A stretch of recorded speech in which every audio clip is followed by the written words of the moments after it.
Hello and welcome to Open All R's 7th season. Before we get on with the podcast, it's just a quick shout out for our pod squad. This is where listeners of the show support us. We've been very lucky over the past few years with all the great support we've had. As you know, the podcast is free to listen to, but it isn't free for us to produce. So any support you can give us is much, much appreciated. There are various options on our website, including buying a beer, sponsoring an episode, which would mean you'd get an ad in the spot that you're hearing right now, or a shout out on the pod. You go to qprpod.co.uk, click on support the show. There's various options. Thank you very much to everyone that's already supported us. And if you're thinking of doing it this year, your support is much appreciated. Thanks a lot. QPR, Brisbane Rangers are on the up and up. QPR, now we're heading for European Cup. Hello and welcome to the Optimistic QPR podcast. My name is Paul Finney. I'm hosting tonight, you poor sods. Do you know what? Wasn't it really kind of Paul Brown, who's been on this podcast, to donate the beers for tonight? So everyone, raise a glass. Let's bang a glass to Paul Brown. Thank you very much, Cheers, Paul. Ledger. As you can hear, you've heard, it went to good use. You're a good man. With me is Chris Mendes. Hello. You had a good summer? Yeah, pretty good. Did anything interesting? Steve massively. Sayce is also here. How are you? No, yes, you were ESPN. David always likes to give you guys your proper titles to make me feel like the fan driver in the podcast. So, yes, hi, it's ESPN these Yeah, days. it's good. Yeah, So what do you do there? Do you just Round do the corner from Loftus Road, so I can't complain. give it a few months? Steve Sayce from Indie Oz, Hello there. which I know quite well as I founded it. Never mind, with Steve Russell, of course. If you're listening, Steve, hope you're well. And we've also did I've missed you? Oh, here we go. No, seriously, I have. Of all the people we do the podcast with, I think I've got the most in common with you. We both dress badly. We're both way too old to wear musical T-shirts. Yeah. And we're throwbacks from the 70s. Yeah, hi Paul. Chris Charles is Yes, here hello. from High Speed T Sport these days. Well, I haven't seen it for the last week or so. I've been, looking after kids and going to the cricket and other bits and bobs. Why don't BT Sports do a championship feature? Why do you leave it at Channel 5 for rubbish? Sky Sports have got the championship. I know, and also Channel 5 as well. I was coming to them, but I'd like BT Sport to do it because it's not a championship show. Do you watch it? Like, I know they've got Colin Murray to do it now and stuff like that. It's not good, is it? Let's be fair. Well, I'm not going to comment on that, obviously, but Why not? why BT Sport wouldn't do it is because we wouldn't have the rights to show the footage, so there's not much point having a championship show if you can't. You could get rid of Michael Owens. Anyway, well. Have you ever known a more pessimistic pre-season ever on record at the Rangers, Chris? And then up to you, Steve, and then you, Chris, again. Yeah, I think the one before this one was worse, wasn't it? Do you think so? Yeah. We had like games cancelled, teams didn't turn up. Oh, no, that's normal. we I haven't- mean, like the mood of the fans. Yeah. We haven't signed that many people, so we can't be pessimistic about the people we have signed. You know, it's only 2. Two? So I just think we just have to manage our expectations. No one expects us to do anything other than stay up. Is that what we are now, Steve, do you think? Where everyone was saying we want a quiet transfer window, want to coach the players we've got. Are you happy with the transfer business? I didn't say I was happy. What? I didn't say I was happy.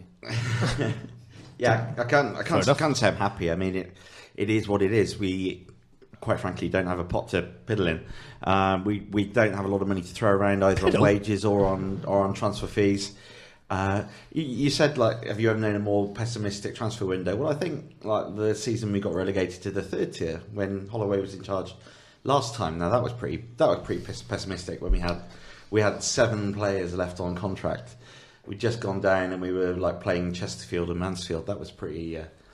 That was a bit of a low point, I have to say. But Well, that damage was done by Francis, who is still a QPR legend, of course. But that was, by the time, to be fair to Holloway on that occasion, the time he done in, the damage was, we were gone. it wasn't Holloway's fault that time. No, I mean, I think he was playing, like, if I remember rightly, he was playing the Graham brothers and Terry O'Flynn and stuff in games. Yeah. Anyway, yeah. Terry O'Flynn? Flynn. We had the likes of Aziza Ben Askar and he was a Bono. great player. He was fantastic, actually. I liked him. We should have signed him just because I couldn't spell his name and I never tried, so it was great. Chris, expectations pre-season? What do you think? You're the optimistic one in the podcast. No pressure. Am I? Okay. Well, I think if we finish 20th or above, then I'll probably take that at the moment, to be honest. Which I suppose is being pessimistic or optimistic. I'm not sure really, but I think the problem is that we haven't done much business, and you see other clubs around us who've done quite good business. But somebody said to me that the Championship is turning into Premier League too because of all the parachute payments and stuff like that. And we just can't sort of compete with some of these teams. I think there's been a £15 million signing, and there's. It's like Villa are spending stupid money. Yeah, John Terry, as well as Chris Samba. Yeah, well, someone put a thing up on Twitter of John Terry and Chris Samba trying to head off a corner. It was a picture of two snails having a race, which was quite funny. I think the problem with the Championship is that we've seen reports today saying that QPR's board are going to meet soon to discuss transfer targets. I mean, the season starts in less than a week.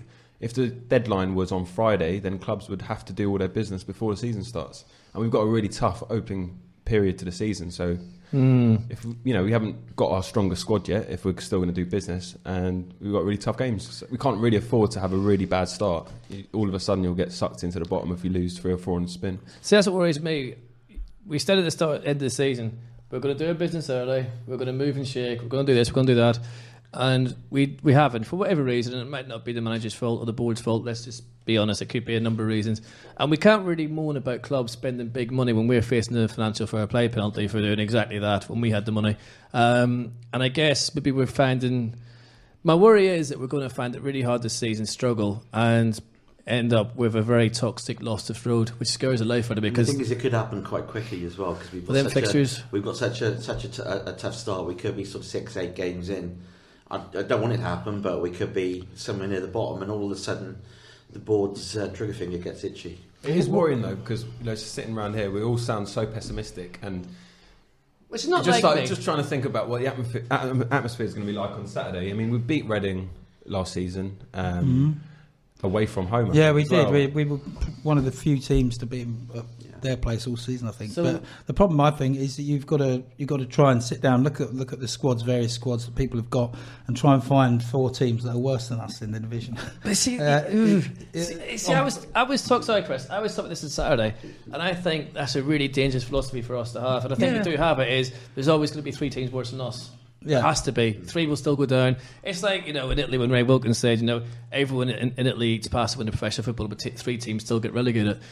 So it's kind of, you're hoping that someone's worse than you, which is not great. You should be hoping to get mid-table, surely. On a positive note, I thought that our midfield looked all right on Saturday. That Freeman, Luongo and Scowen, if they can all stay fit, then... I thought Scowen looked really good, actually. Yeah. That was a really big positive. We crying out for him. Which means he'll probably start on the bench. The problem is that we don't seem to address the problem of up front, who's going to get the goals. Now, Silla was by far our most effective striker last season, nearly 1 in 3. But Ollie clearly doesn't fancy him for one reason or another. He did get booed by a few people on Saturday, Silla, which I found slightly strange in a pre-season friendly to honour one of our great heroes. Do you reckon there's a competition for people to get who can boo earliest at any point? That's quite early. There will be a target this year, won't there? I mean, now Carl Henry's moved on. And I think everyone's going to be a target, Paul. Chris, I think everyone will be a target. I'm not sure Silla's attitude is right. Holloway had that go in last season. Yeah, I mean, if he doesn't fancy him, it's probably for that reason. He got dispossessed at one point, Silla, and instead of all the Bournemouth players, as soon as they got dispossessed, were off chasing and closing down, trying to win the ball back. Silla throws his arms up in the air and looks at the referee. That's it. I mean, that's the difference. He was looking for a foul every time, and he did get quite a few, won a few free kicks, Silla. But yeah, I'd agree with that, and that's football fans always like to see people tear back and get stuck in, although not quite as stuck in as our right back did.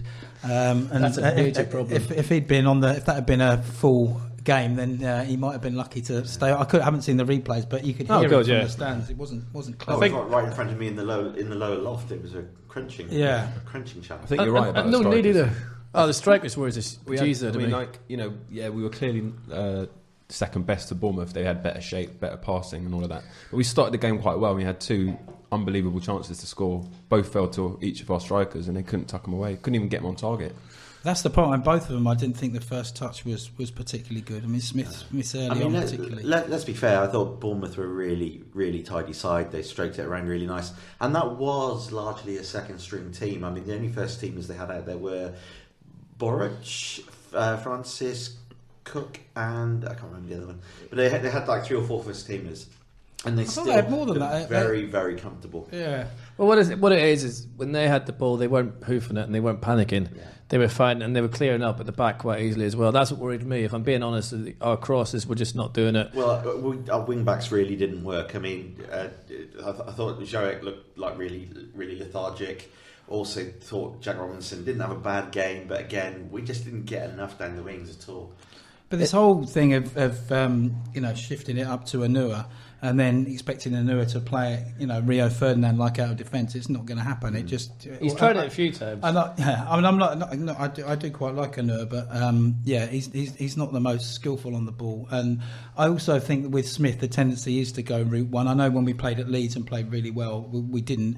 But I think we've got, like you said, we've got a good enough midfield to keep it on the deck and go through teams that way. But you need a clinical edge up front, which we seem to be lacking. I'd like to see that guy Easy, however you pronounce it, being given a bit of a shot this year. He hasn't. You're probably going to say he's been loaned out to someone. No, he's still with us. We're just looking for the Easy Jet combination. Whoa, Easy Jet. Oh, very. So we start again. I didn't make that one up. That's excellent. Right, I think. Since we're so positive and we're all buzzing and chomping at the bit, let's talk to a Reading fan. This is a new feature we're going to try on the podcast. I'm really looking forward to this Fulham one. Well, about how good the playoff final was for us last time. Yeah. Anyway, of getting an away fan on to get a perspective from a sensible away fan. All right, we're now going to speak to a podcast regular from the Tilehurst End, which is a Reading podcast. Obviously, you guys don't know it, nor do I, because we're QPR fans. And we have Simeon on the line. Well, welcome to the podcast, Simeon. All right, we'll go straight to it. What's happened to Reading since the playoff final? What's been going on with you guys? It's been a bit of a mixed summer for us, to be honest. Transfer incomings have been quite slow. We've only brought in the 3. John Bodvarsson from Wolves, Pelly Clement from Ajax's reserves, and Vito Minone from Sunderland. There's been some big outgoings from Ali Al-Habsi going off to Saudi Arabia and Danny Williams being pinched by Huddersfield, which is a bit of a kick in the teeth. But we've had some really good news behind the scenes, getting some key figures tied down to new contracts. Jaap Stam's signed a new 2-year deal. Liam Kelly, a really promising young player, has signed a new contract. And Chris Gunter, John Swift have both signed new deals as well. So those are really big boosts for the club. We've also managed to pinch Ron Gourlay from Chelsea, their former chief executive, has come in to do the same role at Reading. So that's a really big boost long term for the club. Okay, mate, it's Chris here. How you doing? We just had our opening preamble, and it's fair to say we're not exactly jumping through hoops. Pardon the pun. What's your expectations for the season? Expectations for the season, to be honest, another top 6 finish. We haven't got the same amount of money that other teams have to throw at signing new players, so I think the top 2 is out of reach. Other teams like Aston Villa and Middlesbrough have got far more spending power than us, so I don't think we're going to trouble the top 2. But top 6, I think if we can replicate the same kind of form we had last season, work on the playing style a little bit, and hopefully a few new additions should prove to be a big boost. Have you got any figure that can shoot straight? Sorry, what was that? Have you got any players that strikers? Can your strikers do things like shoot straight and stuff? Just about. A lot of our strikers are injured, to be honest, so they won't be shooting straight for a couple of weeks. Jan Kermorgant's out, Joseph Mendes too. John Danny Bodvarsson, who we brought in from Wolves, only scored about 3 goals last season in 40 games. So people say that. I don't think he'll be troubling Alex Smithies on Saturday, to be quite honest with you. But we do have some very promising young players as well, some very promising young strikers. Sam Smith from the academy, no relation to the singer, and Danny Loader as well, 16 years old, who scored a couple of goals against QPR in pre-season as well. Oh yeah, I heard about that. Steve? Yeah, hi there. Yeah, just a question about the strikers. You mentioned Bodvarsson, and we were linked with him before he went to Wolves, so it's absolutely stitched on. He's going to score. Who do you think will be your first choice strike partnership when you've got everyone fit? It's hard to tell, to be honest. We kind of switched between a 4-3-3 and a 3-5-2 last season, so it could either be one central striker or two. I'd expect Jan Kermorgant if he's fit, but we're also strongly linked with Nucky Wells from Huddersfield, who's not expected to get a lot of game time now that they've been promoted to the Premier League. So if we manage to bring him in, then I hope he'd be our first choice. They're looking also John Bodvarsson as well could get a lot of games. They're looking for about 10 million for him, aren't they? Nucky Wells. Sorry, I didn't quite catch that. They're after about 10 mil, aren't they, for Nucky Wells? Do you think he's worth that? No, to be honest. He's a good player, but he's not that kind of special player that warrants that kind of fee, especially with 1 year left on his contract. I think 10 million would be a bit of a rip-off, however good he is. The problem we have, I think, is that we were just saying earlier, there's so many clubs now with big spending power, and we've already seen players come for 15 million or so in the transfer window. And so anyone from anywhere else is going to be alerted to that, and that there's going to be a premium on all these players. Yeah, to be honest, I think the market's just been distorted by a couple of really rich teams coming down from the Premier League and being able to spend massive amounts of money on players that aren't worth it. 7 million for Ashley Fletcher would not have happened even a season ago. And going back 5 years, the amounts of money that are being spent are ridiculous. Simeon, it just goes to show how much... Sorry? So I was just going to say, QPR, they've haven't got a bad record against Reading in previous seasons, particularly away from home. How do Reading fans see QPR? Do you see them as kind of like a bogey team? Do you laugh at us, or how do you see us as a challenger? We don't laugh at you at all. A little bit of a bogey team, to be honest. We had an excellent record at home last season. We only lost 2 games all season. One of them was to QPR. So you can never rule you out, to be honest. I think the last couple of seasons we've tended to draw 1-1 at Loftus Road and then lose 1-0 at the Medeski. So we don't pick up many wins against you, even when things are going well for us. Well, you've managed to be the most optimistic person on the podcast tonight, which is unusual for a away fan. One thing I do have to address is the ticket pricing for away fans. Do you feel it's a wee bit high? I certainly do, and obviously I'm not an away fan, but how much do you guys are paying for Saturday? Do you know? I believe it's in the region of 30 to 35 for a lot of fans. To be honest, 37. To be honest, but 37. Yeah.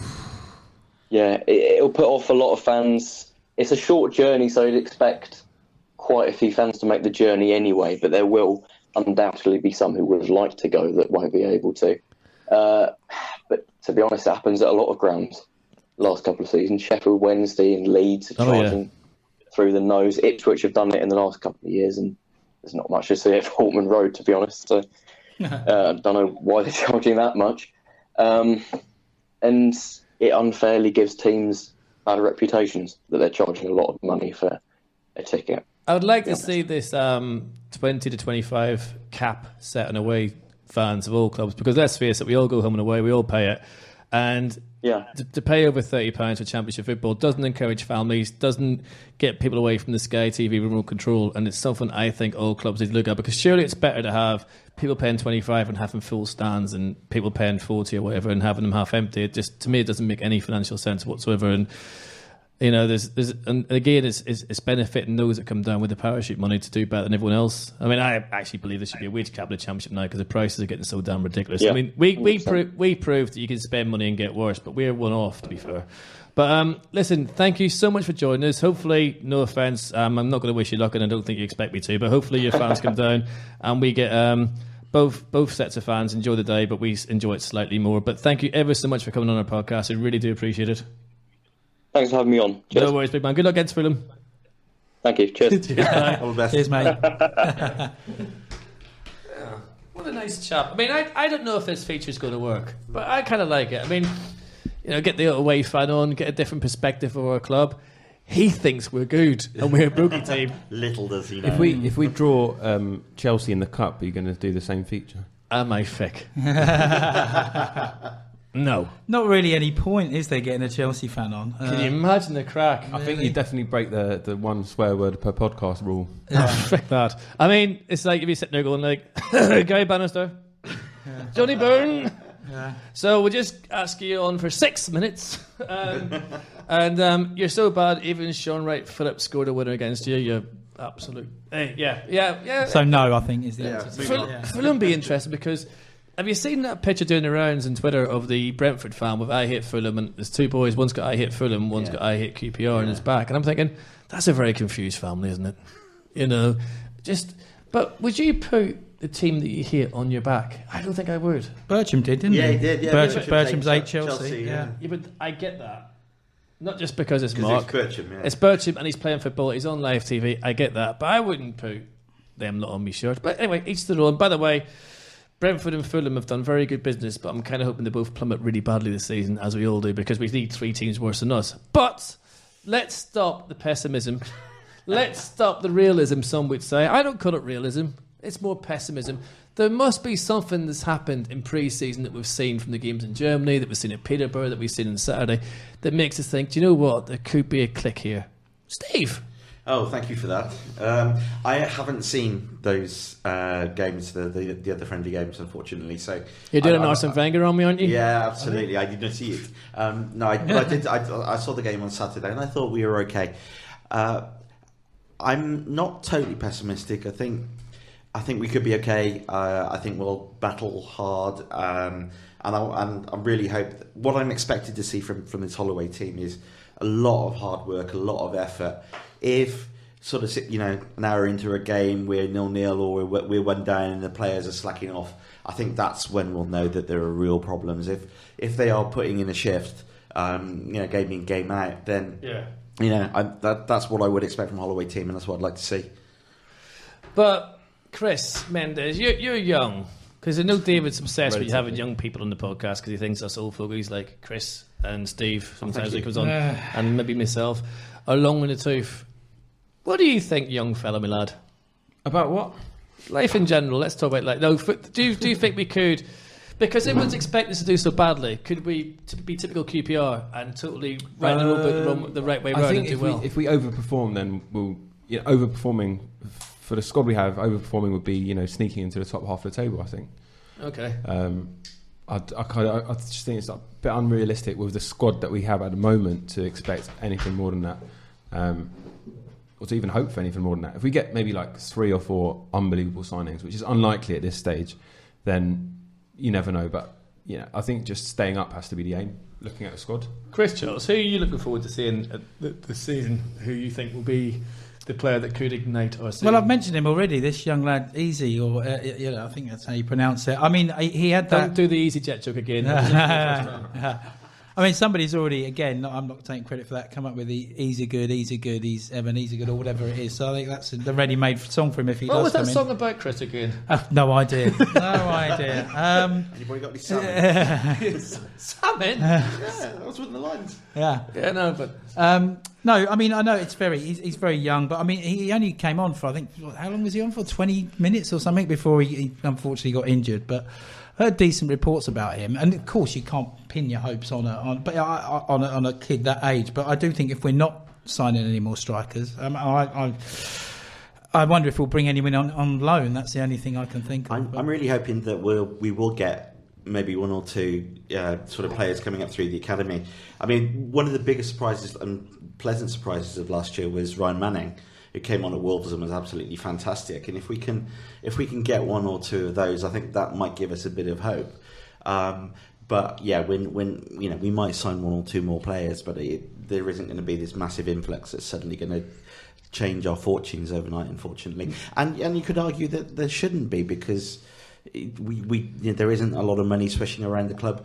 We've spent the $500 million or whatever there was to be spent, and we now do have to be sustainable. And I mean, this is just a sheer reality of it, that we can't be spending the sort of money that Villa are spending. Well, and to be fair, Huddersfield to prove you don't need to. But the thing is, as well, perhaps now it's down to relying on the coaches and just doing what we have, making them better, coaching properly, and not looking to every transfer window to make good or woes. Because at the end of the day, we spent money on Yannick, we spent money on Silla, we spent money on Washington, we spent money on Smith.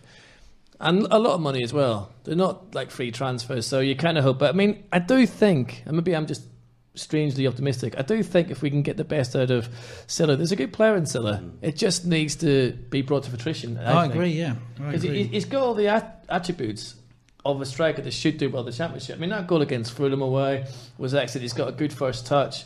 He can't, but as you say, throwing the arms in the air and doing. I mean, you can forgive Cantona for doing it, but when you're kind of trying to work within the team, you need to be a wee bit more extra in. But then, as you said, maybe Easy would come in, and sometimes a kid comes from nowhere. Like, remember, Wardley did that when he came from Weldon, and he comes in and then had an absolute shock of the second season, but we forget about that. So you never know. Never expect QPR to be predictable. That's what I've learned in my short time. Do we all agree that Northampton will probably knock us out of the cup? Yep. All right, okay, so we need to go there. Right, before we do predictions and stuff, Chris, you're looking at me. Do you want to say something, big man? No, I was just, well, yes. No, it's I was a just bad answer. a couple of things. First of all, Grant Hall. We don't know I don't know how long he's got tendonitis, hasn't he, or something? Yeah, he's out for a few weeks, I think. Yeah. So, but there was just interesting thing that Ollie said that he's decided what shape we're going to have, and I'm going to try and stick to it. And he claims he's not going to be making all these changes this time because of that reason. And he said it might be predictable, but I don't care. So I just wondered, do we know what shape he's going for? I mean, he looked like sort of 3-5-2, didn't it? Yeah, it must. Two wing backs. Yeah. He wouldn't play a different shape to what he's going to start the season You with wouldn't think in his so. last friendly. But Grant Hall was like the key to his system last season, with him sort of in midfield and dropping back defence. So I think I agree with what Finney was saying about Borussia coming in the holding role. I think he might play that role. Well, but wing backs, I mean, surely I'd take a punt on Darnell Furlong. I know I'm always singing his praise, and I know he's not the best right back that you've ever seen, but I do think we could do worse than to give him a little run in the side. James Perch, by the way, on Saturday. If that's what he's like on a friendly, well, that's what I mean. That's what after about 10 minutes. Yeah, I mean, Perch has been. He does have this tendency to do that, but I mean, he's not as bad as some people make out. I mean, he's had some decent, solid games for us, but just has these sort of aberrations now and again. Than he is at right back or centre half playing. But then we bought Gossard and played him as left centre for a wee bit.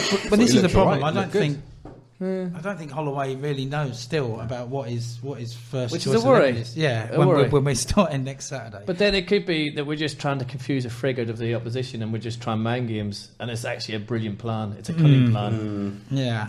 Oh, come on. No, people don't switch off. Stay with us. We're going to be positive. All right. Here's an idea. Right, we get a win against Reading by someone's arse, whatever, ball comes off someone's head, a throw-in goes wrong, your man goes to kick it, rolls under his feet, whatever way it is. Confidence. That's, I think, the secret to our season. A few good results, a bit of confidence, build.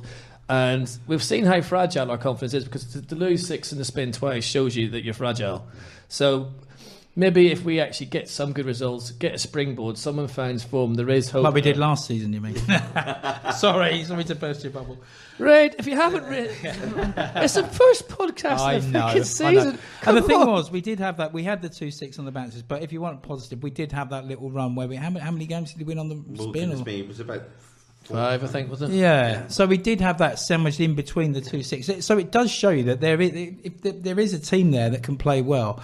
It's just working out who plays where and then sticking to it for a bit. I just wonder about the fan base. I mean, I know that Twitter isn't always a brilliant gauge, but if you look on Twitter and Facebook, there's already quite a large number of people who are calling for Holloway's head, and I think that's unacceptable. 1-0 against Bournemouth. Well, I know, yeah, exactly. But there are some people who think we should be winning every game, and if we do get a win against Reading, and I sincerely hope we do. We're going to be talking about playoffs. It's kind of it's either feast or famine.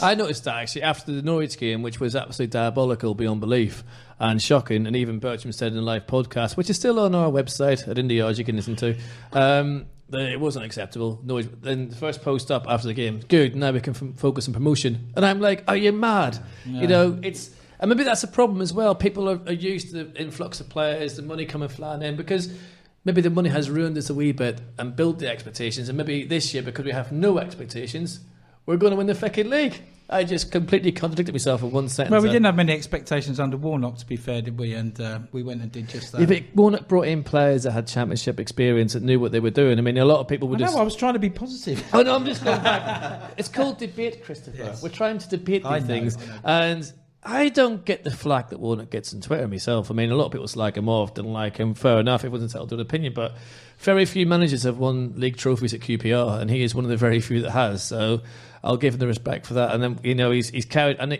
everyone says, oh, he wouldn't have come back to QPR. I can tell you, he would have come back to QPR like a flash. That was all completely badly handled, in my humble opinion. And we would have been better off giving him a year and having a younger understudy to come through and learn. Maybe someone like Ramsey learning from Warnock. I don't know, something like that. But the problem with Warnock was that they didn't want to go down that route of getting the players that he would have demanded. You know, they just wanted to go down they probably would have been on bigger wages. Towards the end of their career, some of them. I don't think they were, Chris. That's the thing, you see. I think we blew it when we brought in the legs of Derry and that. Though, don't forget, we weren't that attractive as a team then. So, do you think Warnock would be happy with this squad that Holloway's got? Well, Warnock didn't, when he came back last season or whatever. He did reasonably well with the players that he had. And he seemed to steady the defence up, which is something that we haven't come to grips with yet. I don't know, listen, hypothetical. I mean, I reckon we could get Messi and we'll probably play him in goal. What do I know about football? I think the difference between Warnock and maybe Holloway is that if Warnock had had someone like Silla, I mean, if you liken him not in ability but as in temperament to Adel Taarabt, then Warnock sort of realised what he needed. And I mentioned this a few podcasts ago, the arm round the shoulder rather than the rocket and the hanging out to dry in the press. Well, and the thing is that Holloway's done that to a few players, isn't he? Yeah. He's done it to Silla. Yeah. There was that thing early doors when he was actually sending the non-English speaking players to go and train on their own, not training with the main body of the squad. And you think, well, is Holloway doing a good enough job to blend and mould this together? I don't think he is, if all those reports are true. But we've heard some of it in the press, and he's come out and said, I didn't give Borishuk a fair go. Okay, he's put his hands up to that, and he says it's like signing a new player, etc., etc., etc. Got a lot of midfielders there now. Borishuk, Manning, Cousins, who's injured again apparently. Injured, and 3 started at the weekend. Yeah, we certainly. I don't know. That's the other thing about whether anyone's going to actually go, because all the talk clearly was of Smithies, but it seems that no one's really that interested in him. Well, unless we're keeping it under the radar. I still Sunderland seems the obvious place. Yeah, I've still got a feeling Bournemouth might be interested just because Boric is aging a bit now, isn't he? Sort of 36, 37. Smithies is to be the best goalkeeper in the Championship, but that's because we like to keep him busy.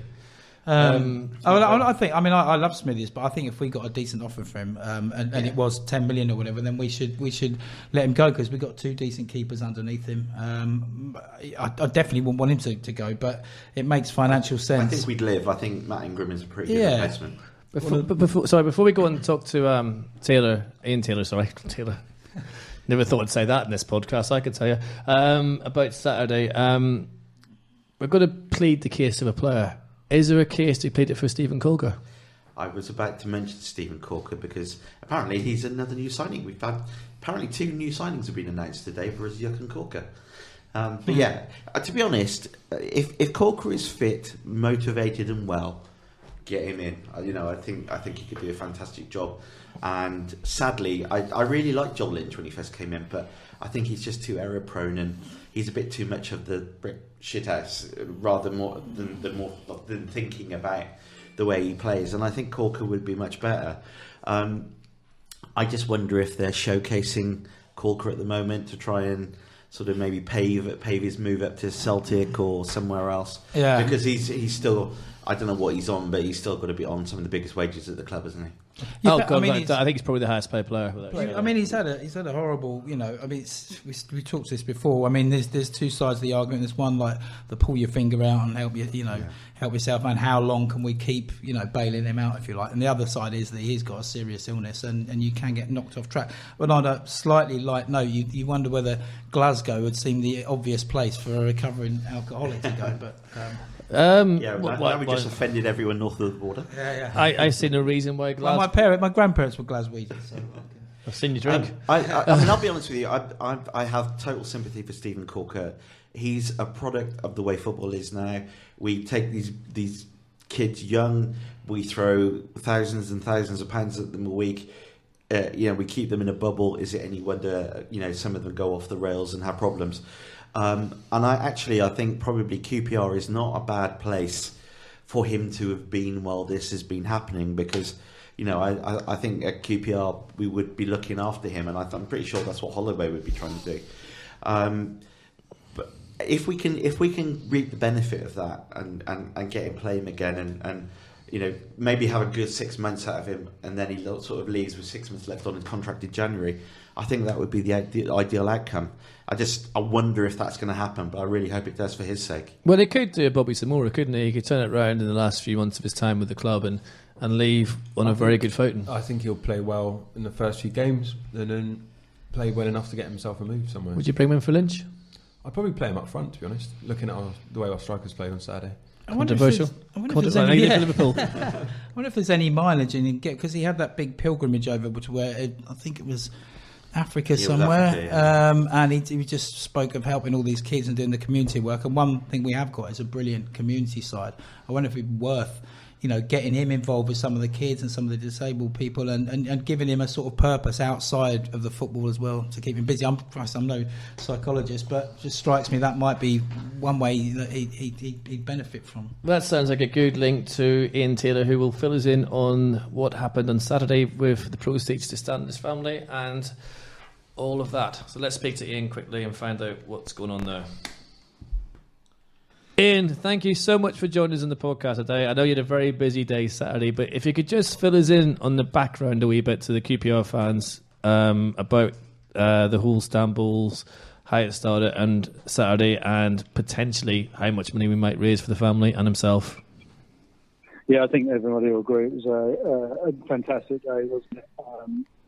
We always say that it's difficult for us as staff on the non-footballing side to control what happens on the pitch, but we pride ourselves in what we do off the pitch. And Saturday was fantastic, wasn't it? I know that you guys have been hugely behind everything that we've been doing, including doing the joint podcast and the build up to it. And the day itself went as well as we could have expected, really, with obviously Stan not coming out onto the pitch once but twice, which was quite a late call in the end, because I was down in the box at about 20-3 and he was quite lively. So I just said to one of his daughters, and in the end I got both daughters together. I said, look, I think we can probably make this work. If Stan's happy, we'll try and get him on the pitch and lead out the teams. And by 2:15 we were back down the tunnel, liaising with the referee and both managers, and they were happy with it. So yeah, it was fantastic. And the good news is, and the most important news, I think, from Stan's point of view, I think we're probably going to be raising around 80 to 90,000 pounds, which is Jesus.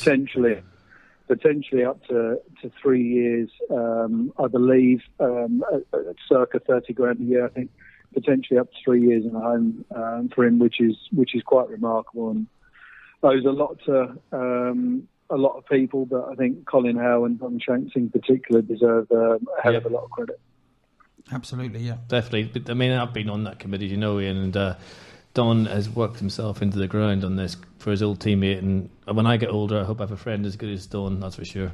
And the t-shirts... Yeah, very much so. And yeah, I mean, there's plenty of people, yourself included, Ash, Sarah as well. I think Andy Sinton's obviously played a huge part in it, in his role as club ambassador, and it's often overlooked the role of the CEO, but I think I sound like I'm pitching for a pay rise here, but the role that Lee Hughes has done to get this where we needed to get it, and I'm sure you can vouch for this, Finney, he's really gone beyond the call with it all, so I think he deserves a bit of praise as well. Well, don't worry, that I'll be bringing that up my hours end of the show, don't you worry about that. There's a few things that be made clear about that, but the other thing is as well, it was the family was so humble and so thankful. I mean, Rangers did a good thing on Saturday. I don't care what anyone says. That, you know, football's secondary. When you can make a difference to a family and a man's life like that, then you've got to be proud of your football club, surely. Yeah, definitely. And I think the remarkable thing is, I mean, I've got to learn quite a bit about Alzheimer's since Stan's diagnosis. It's been something that's been at the forefront of a lot of people's thoughts, those with QPR connections, those not with QPR connections. But the remarkable thing is the familiarity. The minute he steps foot on that Loftus Road pitch, or the minute he hears the Stanley chant, he all of a sudden looks a completely different character. And I know you were there, Finney. I'm not sure if any of the other guys on the pod were. I don't think they were, but we went back and had a drink in the Chiswick Cricket Club afterwards, and Stan looked absolutely knackered at about 7:30, 8:15. But as he was walking out, the Stanley chant went out again, and he was jigging around like he was 18 again. So it was remarkable. And they do say that familiarity is a good thing when it comes to Alzheimer's, and I'd love for us to get him along one more time. I really would. Whether or not that's going to be achievable, I don't know. But if that is his final trip, then I think we gave him a day that him and his family can really be proud of. And do you know what? That makes us a special football club. Chris Charles? Yeah, I think it does. I think you're right there, because you can sling a lot of mud at various football clubs around the country, and QPR are one of those. But when you do something like that, and obviously we're doing other bits as well with the Grenfell game as well coming up, which I'm sure you guys will talk about. Yep. If not tonight, then in the build-up to the game. But it does make QPR special, and it makes all the staff there quite proud to be associated with it. Hi, Ian. It's Chris. How you doing, mate? Hi, Chris. Yeah, I mean, I was at the game on Saturday, and yeah, like everyone else, it was definitely a tear in the eye, but also a few smiles to see him, jigging around to the boys are back in town and stuff like that. And as you said, you sort of read the reports before, and it's clearly a big effort to actually get him down there in the first place. But once he was on there, he just sprang into life. Yeah, I mean, it's. Finney can probably fill you in on the number of issues we've had along the way with this one. I won't dwell on them too much, because I don't want to give those individuals the time of day. Because I think that's what we wanted throughout all this. There's been huge challenges, but I think it's a sign of how good the committee were. There were issues initially with the original committee, but the final committee were absolutely brilliant. And I remember waking up one day last week. I think I went to bed at midnight, having finished up doing some Grenfell game stuff, and then I woke up at 6:30, 7, and I think I had about a dozen emails from Colin Howell sent at 3 o'clock, 4 o'clock, 5 o'clock, and it just goes to show the effort that's been put in. And he's one of a kind, Stan, isn't he? We've had a lot of legends over the years, but I've been there over a decade now, and I've got to know him when he was in good health, and obviously when he's been in not so good health as well. And he's just a real special character, and I think you can often tell by the groundswell of emotion, both in the stadium and on social media, in the 24 hours before and the 24 hours after, just what a legend he is. And like I said, if that is his final time, then he's gone out with flying colours, hasn't he? And it was a really special day. No, absolutely, mate. And very quickly, you mentioned the Grenfell game. Just in a nutshell, can you just explain what this is? And when it's likely to take place for people who don't know about it. Yep, September the 2nd is the date for the diary. We did a big launch last week. Brainchild of Tony Fernandez and Les Ferdinand, along with one of the directors at Columbia Records, who's Tony worked for many moons ago.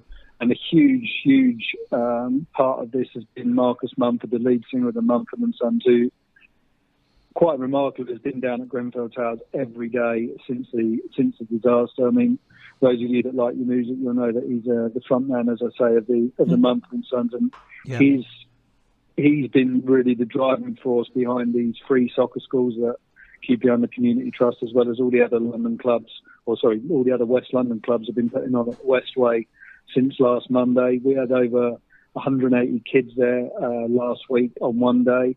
I think they're hoping to get to 200 this week.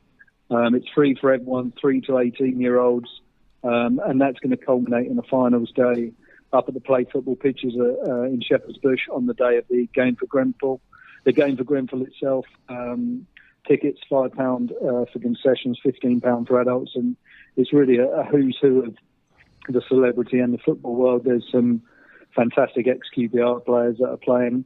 I've confirmed an absolute perler for today, which I'm going to announce on Wednesday, which I think we'll have, if you guys haven't already got your tickets, I think this one will have you rushing back. I'm sure it will. And it's going to be great. It's going to be great. You said you wouldn't tell me when I was playing. Stop it. All proceeds, importantly, are going into the Evening Standard Dispossessed Fund, which isn't just for the residents. It's a wider community as well, and that was something that Marcus Mumford was really keen to make sure that we got in there in the agreement, was that it's everybody within the West London area that can really get the benefits of what we hope will be a huge fundraising day. We haven't put a figure on it in terms of what we want to raise, because it's not all about the money that we're looking to raise. It's also about just trying to get some smiles back on the face of those in the local community, because it's been a terrible time. Really, the last 6 weeks or so have been a really terrible time. I think we interviewed Tony earlier today, and I think those quotes are going up on the website at some stage tonight or tomorrow. And it's one of those that really has united people, and it just goes to show that the power of football in terms of uniting a community is really second to none. And I think you saw that with Stan at the weekend, and I think you'll see that on September the 2nd too. Hi Ian, it's Steve Sayce here.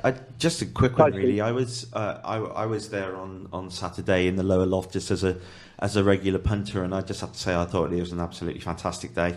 I thought it was brilliantly organised, well orchestrated. It was fantastic seeing Stan out there. You're absolutely right to talk about the committee who've done a fantastic job. But I would just like to say thank you to the club. I mean, there's been times, thankfully in the past when things maybe haven't gone as well between club and fans, but I think this one is where we can give you all a hearty well done and thank you, because I think, like I say, fantastic result of the day. I was there. I had some Bournemouth friends with me in the lower loft. They absolutely loved it. They thought it was stunning. Stan got a great ovation off the Bournemouth fans. Just everything was right. So I just wanted to say thank you very much. Great day, great work. No, I appreciate that. And there's been, I've probably left out people that I've mentioned already, but it's been a real collective effort from everybody. And there's a lot to be said for social media in today's world of football. For me, the cons far outweigh the pros. But I think the way everybody is united over this via mainly social media, the good and the bad. But thankfully, we got over the line in the end. And most importantly, as I said at the top of this interview, we've raised some great money for Stan. And I think stuff like that, the open day today where we had just short of 1,000 people, young kids and their families, I think that's what makes QPR quite special and quite unique, and long may that continue.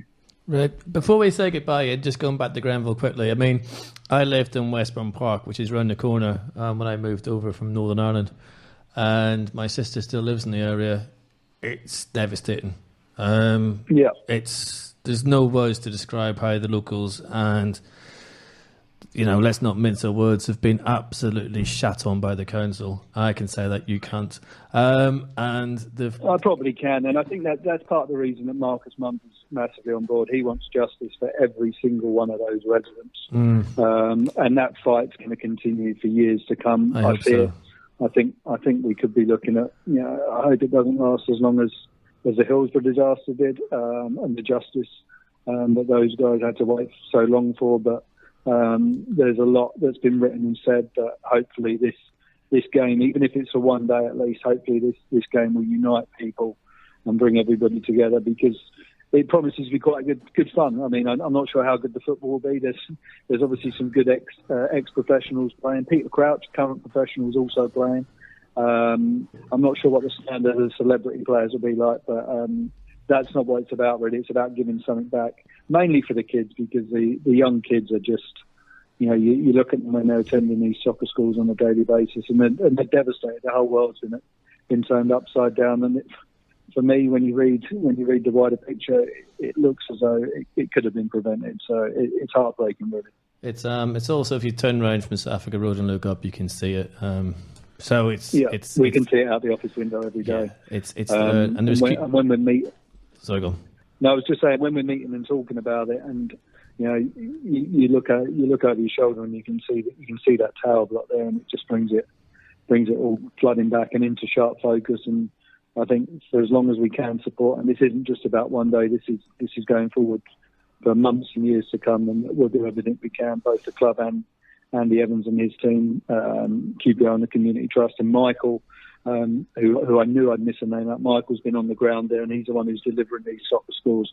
He's a fairly new member of staff, but the feedback we're getting from everybody, I think there's going to be some special guests down there, non-QPR, QPR, over the coming 6 weeks or so. So just to give something back to those kids is really important. Well, it's not often I give you praise, Ian, as you well know, but I know that. very proud of Saturday, and what you're doing for Grenfell is so heartfelt and so wonderful, and so proud that we're doing it, and that we are being the community club that we love so much. So, Ian, seriously, thanks for coming on, and thanks for all you're doing for that as well. It's something that's close to all our hearts. It's our local, it's QPR fans. No worries. Might even be time for another joint podcast.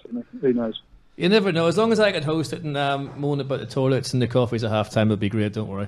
Mate, listen, seriously, thanks for coming on. Really appreciate it. And the best luck to you and the guys on Saturday. And please win. No FA Cup run. Crossed. Top 6. That's the one thing we can't control, but fingers crossed. Well, if any of them kids who came to see the open day today, really good. Maybe get them down again Saturday. You never know.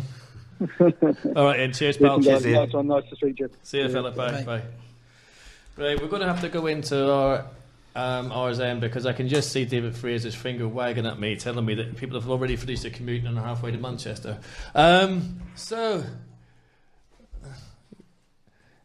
Sorry, Steve Sayce is doing like a Hawaiian dance at me. I have no idea what that was about. I can do mine really quickly. And Ian mentioned it. It was really just about the open day. What with the great work for Stan on Saturday, the Grenfell game, some of the more lower key community stuff that the club does might go under the radar. But I didn't get to go to the open day, unfortunately, but I know a lot of people who did. It's an absolutely fantastic experience for kids in particular, and it seemed from the number of selfies on Facebook, it seems like a lot of adults enjoy it as well. But it is absolutely brilliant, and it brings the players and the club closer to the fans. So, God, I've got nothing but praise for Ian Taylor tonight. But absolutely fantastic work. You never hear that again, this podcast. Me and you praising him in the same night. It's amazing, isn't it? Mr. Mendes, with your cool, sophisticated looking beard and your shirt, what have you got to say? Well, I just echo that. It's great what the club about the doing. shirt and the beard? Yeah, the beard. Excellent. No, it's great. Yeah, it's great that the club are doing this. I think it's important. And I was there on Saturday as well, and it was they didn't really know what to expect, and Stanley did look frail, but his face did seem to light up when he came on the pitch, which was really nice to see. He seemed to enjoy it, and going into the game, you just weren't sure whether that was going to be the case. So it was really good. It was. Now, Chris Charles, you've been too quiet tonight. Have I? And can't get a word in edgeways, mate, with you. Huh? I'm only joking. No, it's all right. It's first podcast, and you've already insulted me. Yeah. It's noted. Anyway, go on. I haven't really got much of an arse end. All right, anyway. I mean, all I would say is I'm glad that bloody Chelsea poster got taken down in the bush, and let's hope it never ever rears its ugly head again. Do you know, it's really weird, because I was at Leicester Square yesterday because I went to see Despicable Me 3. Yeah, I saw that the other day with my kids. I used to that.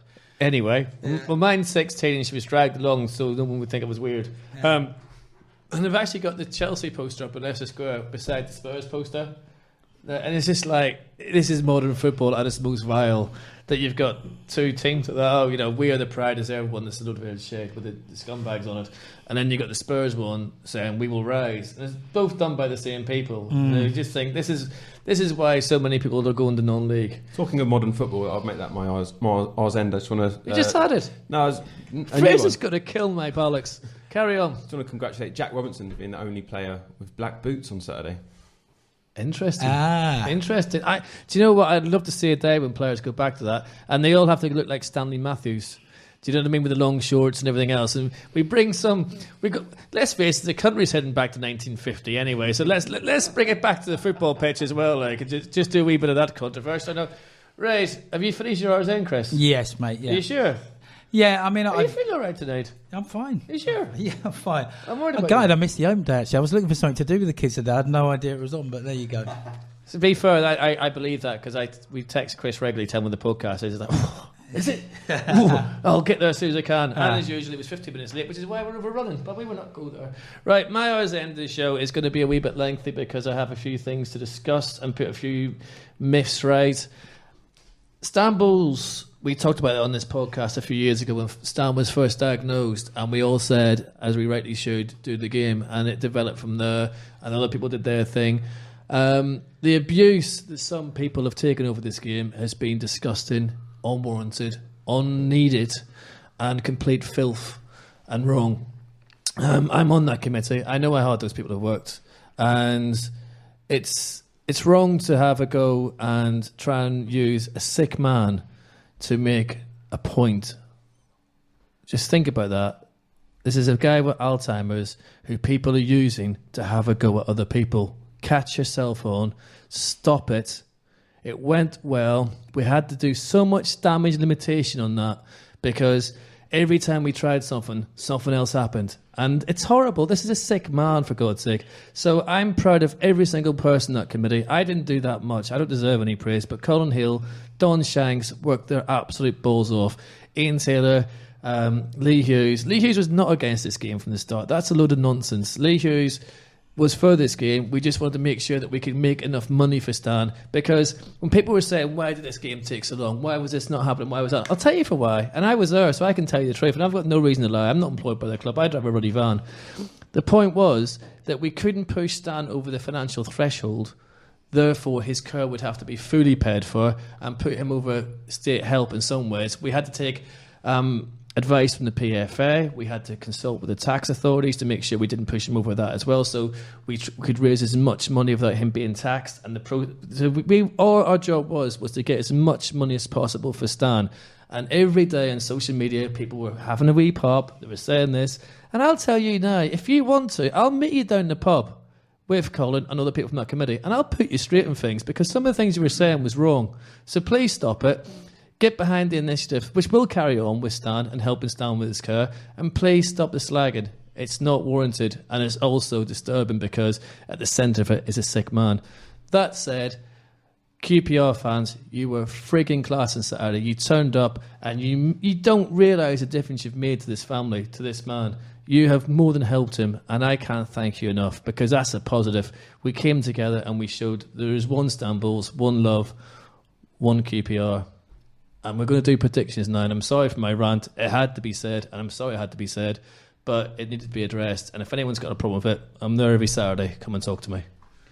Right, we're back. Rant over. And seriously, by the way, can I just say that and I'll finish it off with this. I'm sorry to keep ranting, but I was at the Chiswick Club, like Taylor said. I keep calling him Taylor. Oops, sorry, Ian. And Stan was there, and we started up a Stanley chant as he left. It's really weird because it's hard to describe as unless you've seen it. He was struggling. The day took its toll on him. He was struggling. You could see that. They need to help him out. And we just started the Stanley chant, and he turned around, and he was there again. Do you know what I mean? He was there. And that means so much. And there was tears. I'm not going to lie, grown men cry because he's a childhood hero. To me, he was better than Rodney Marsh. I don't care what anyone says. I don't even care what Rodney Marsh says. Stan Bowles was a far better player, in my opinion. Far more team player, far more skill, far more ability. That's my opinion. That's all I'm saying. But again, guys, you made a difference. I'm so proud of you. And I'm giving you all a verbal clap because that was brilliant. What you did to that family, you have changed lives, guys. Let's hope we can build on that for the rest of the season. Therefore, right, we're going to do predictions because we've been pessimistic. Let's put the pessimistic hats away. By the way, we're also joined by an engineer tonight who may be our future engineer. We're trying to get in a free transfer. He's called Neil. He's from Cork, and he's probably the only person that can actually understand me on this podcast, even though he's from the wrong Ireland, and we'll probably beat them in the playoffs or World Cup and win. Yes. Predictions. No one's going to be listening to this podcast. That's my first prediction. Carry on. Yeah. Let's end on a positive. 1-0 narrow win for Rangers. Silla to score. Oh. Jesus. Good man. I'm going to predict a win as well. 2-1. I'm liking this. Banging the table. We beat Reading, so we've got a good record against them. We will reclaim the Battle of the Hoops. Huh? Yeah, they haven't. We spent ages talking about our summer, but theirs hasn't been anything special. So. All right. And I watched the Championship playoff final. It was just dreadful. It was, wasn't it? Yeah. It was the worst football. It was awful. Yeah. And we're better than that. Come on. Yeah, I'm liking this. Come on, Chris. Carry it on. Come on. 1-1. Yeah, wee bastard. I think, to be honest with you, my prediction is just that we don't get tanked. It's not toxic. The fans get behind the team, which we always do. Understandably, everyone's fed up with getting bit. We turn them over, and we then beat Hull. We get a couple of good results away at Norwich and so on. And then before we know it, top of the league in September, and we've won a cup match. Come on, these tablets are great. Who wants some? Right. That's the end of the podcast, lads. We've massively overrun. I hope we've said stuff that the younger audience can appreciate as well, because I know Dave worries about that. And Dave, stop worrying. People do get it. It's fine. The under 35s do understand this. And also, I'd like to dedicate tonight's podcast to Anthony Ryan, who's struggling with a severe illness. He's had operation. He's in hospital. Our thoughts are with the Ryan family, and hopefully the wee man pulls through. And thoughts to you guys as well, which is far more important than football. Lastly, Stanley Bowles. Stanley Bowles, genius. Well done, QPR. You treated a hero as a hero should be treated. So proud, so wonderful. Thanks for listening. QPR, QPR, Rangers.